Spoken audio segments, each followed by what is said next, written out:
दोस्तों, गरुड़ पुराण में श्री कृष्ण ने बताया है मनुष्य का सबसे बड़ा शत्रु उसका अहंकार होता है, जो मनुष्य को अपने कर्मों से दूर कर देता है। जिस मनुष्य के मन में अहंकार प्रवेश कर जाता है, वह मनुष्य अपने जीवन को उस ओर ले जाता है जहां उसे संकट के सिवा कुछ और नहीं मिलता। उस व्यक्ति को न केवल नरक में भयानक यातना भोगनी पड़ती है, बल्कि वह व्यक्ति अपने आने वाले भाग्य को भी नरक की ओर ले जाता है।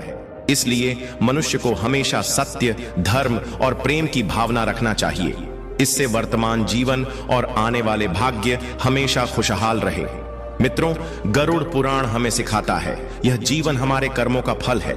यह ग्रंथ हमें यह समझने की प्रेरणा देता है कि अपने जीवन से धर्म, सत्य, परोपकार का पालन करना ही सबसे बड़ा कर्तव्य है। आत्मा की मुक्ति और अगले जन्म में उच्च योनि प्राप्त करने के लिए मनुष्य को अपने कर्मों को ध्यान में रखना चाहिए।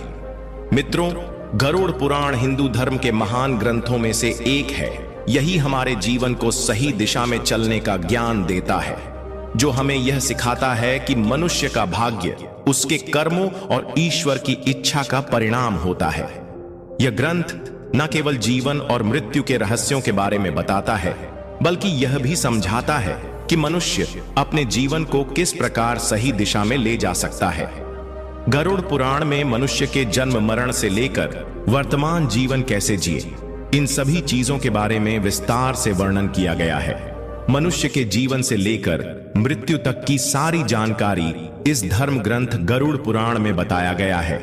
मनुष्य जीवन में जो कुछ घटित होता है वह हमारे पिछले जन्म का फल है। दोस्तों, गरुड़ पुराण हमें यह सिखाता है कि भाग्य केवल कर्मों का फल है।